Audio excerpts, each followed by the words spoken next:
Welcome back. We're still discussing celebrating 24 years of uninterrupted democracy in Nigeria. This takes me to another question, Doctor. Doing very well. Thank you, ma'am.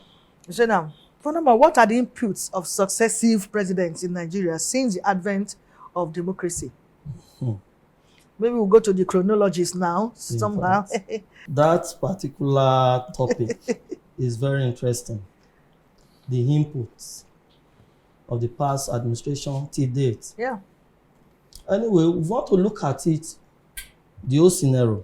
I will say that democracy is still better than military regime. Of course. In all areas, in all aspects. That is what we are trying to, and that is why to have 24 years of uninterrupted, yeah. I think it has come to stay. It was celebrating. If you look at it from the angle of, let me say, when we got the independence and the republic in 1963, or let me even look at it from the angle of amalgamation of Lord Lugard, 1914, when we had the Northern and Southern Protectorates. So all this, I would say, there has been what we call development. But when Obasanjo came on board in 1999, I think he tried his own best possible. Without Obasanjo today, the GSM we are talking about will not be in place. I think I give that to him. He was the one that launched the GSM on board. Because in those days, before you can call people, you have to start moving from one place, or you queue on before you can make a call. You go to so he brought that. And today, we are making use of that. We have improved on that. So when we talk about transportation aspect in 1999 to 2007, President Obasanjo also tried on that. And he was able to conserve at least some money. He was able, at least he paid all the debt that the country was owing during Abacha regime. He did not empty the treasury before leaving. So he didn't. So later, when late Musa Yar'Adua came on board, he also played his own role, at least for a short time he lived. Within the shortest period that he spent before he died. So later, Goodluck Jonathan came on board. He was able to develop on railway transportation, and he also put priority on child education, that is, and even Almanjiris.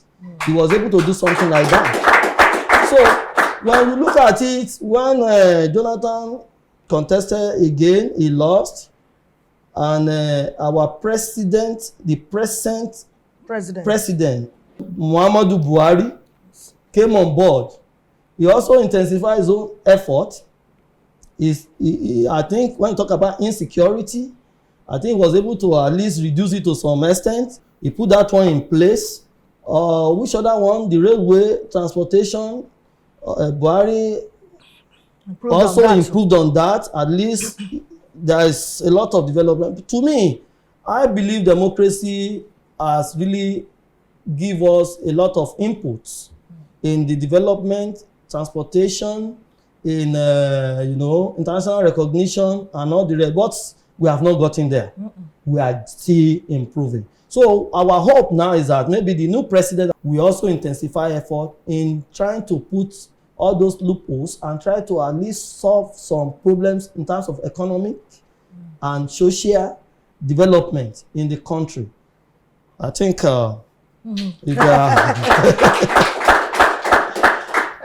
thank you so much. You have already hit the nail at the head. Yep. So that's good. From Obasanjo, when we talk about 24 years uninterrupted, I did not really want us to go back to the history from the beginning, from 1960. Yes.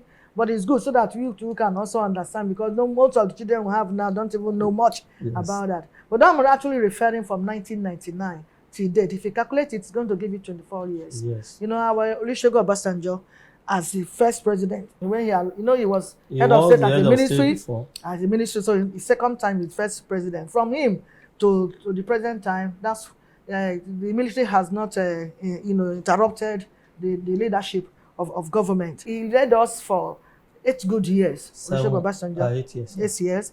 Then handed over to Musa Yar'Adua, who He did about 3 years because of ill health before he gave up the ghost to meet his ancestors. And it was quite a nice man, because he came out with this 7 points agenda. Yes. And if he were to be alive, actually, he will have been able to complete the 7-point agenda. And I believe our nation won't be where it is today. Mm-hmm. But all the same, we thank God. Then Jonathan Goodluck took over for five years plus thereabout, and he also tried his own. And one thing that is so important about Goodluck Jonathan is how when he considered the defeat and handed over to the President Buhari and said, my presidency does not watch any life of a citizen. He doesn't believe in killing people. But if he has also started struggling, maybe many heads will have rolled and nobody knows. But that singular act make him a victor anywhere in the world today. And so we'll give that to him. Yes. We'll give that to him. Then hand it over to Buhari, which is almost completing his tenure till date, where he has outlined few things, all of them achieved. Yeah, but have we gotten there? No. But do we make progress? Yes. Because I witnessed Nigeria Civil War, and I know where it was after the war. I know where we were, and to compare to this present time. So it is really something we have to be glad of, because we know how military rule. You know, we cannot stand that. But this democracy came to at least give us voice to speak. In the election just concluded, both presidential election and gubernatorial election that we just concluded, you can see people still speaking, those who are not happy with what happened, because they were not allowed, those citizens were not allowed to exercise their franchise. So they were speaking. But if you are to be true, who dare you? Who will you talk? Are you getting the difference? Yes. You can't make noise. Don't make people noise. You know, I mean, it's big. That's their own. But because of democracy, we can able to speak out. Whether what we're saying will be worked with or not, but at least we're airing our voice out to say, no, we didn't vote the person you say is the winner. We didn't vote the person you say is the winner. Yes. Because it's democracy. And that is the joy in the democracy. Mm-hmm. So we thank you so much for giving us that great insight. Then how can we consolidate democratic processes in Nigeria, considering the numbers of years that has gone by? Now, the question that's just been asked now is, how do we consolidate? Yeah. One of the things, or let me say the ways of consolidating this democratic process. Yes. One is, we should be able to vote for the right person, the right leader, because we have the power to select or to remove whoever that is not performing to the expectation. That is one. Another one to consolidate the process is, we should respect the fundamental human rights. If really we want this democracy to stay for long, though it has come to stay, like I said, at least 24 years uninterrupted, whereby no military regime coming in or disturbing us. So to consolidate it, we should respect the rule of law, everybody's human rights. Yes. Number 3, the rule of law should be respected. That is number 3. That nobody's above the law. Nobody, be the president, nothing like maybe you are the president, they'll be waiting till when your tenure is over before they will now start taking the case from there. You start cross-carpeting. The rule of law should be respected. Another thing to really consolidate it, the arms of government, they should work in collaboration. What are the arms of government? We have the 3 arms of government: the judiciary, the executive, and the legislature. They should work together and dialogue together.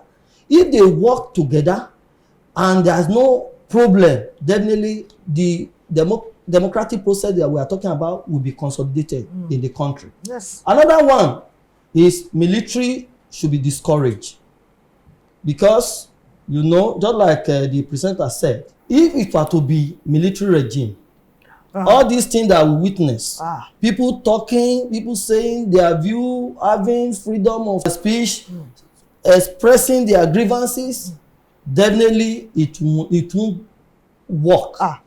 They will even either kill them or they will jail them. So that is another point. There should be what we call the rule of law, whereby people should, have equal right to say their mind, and they should be free. And military regime should not be encouraged. Another point I still want to say is that patriotism is very important. As a citizen, we know it's our right to vote. Even if our votes not being counted, but you should try to discharge your own civic responsibility. When we vote, definitely that vote is our power. It means that we are part of the decision making in the process. So these are the ways of consolidating this our democratic process. Thank you. Yes, thank you so much. Thank you for your contribution.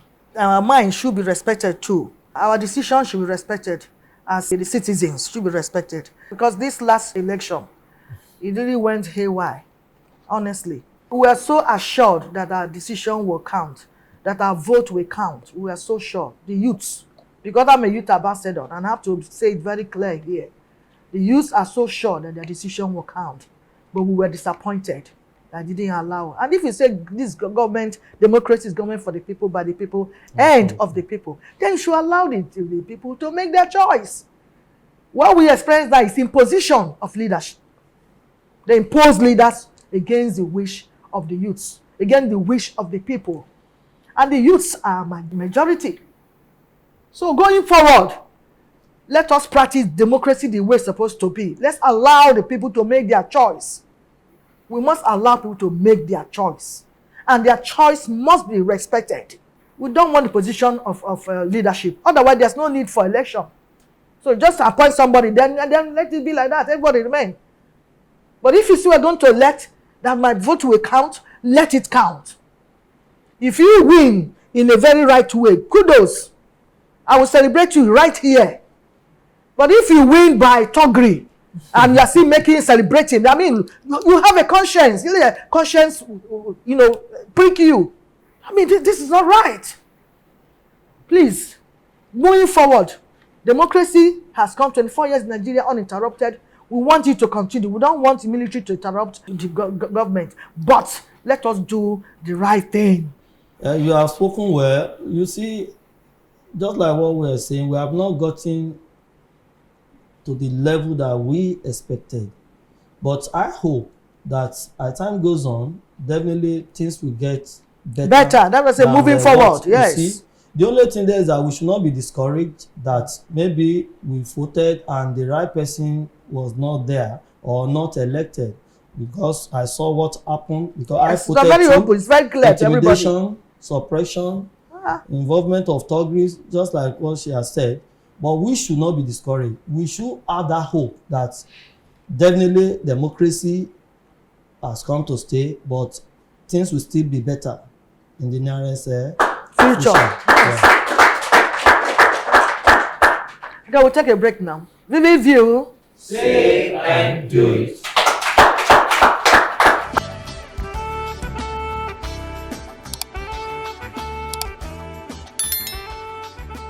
This is Vivid View.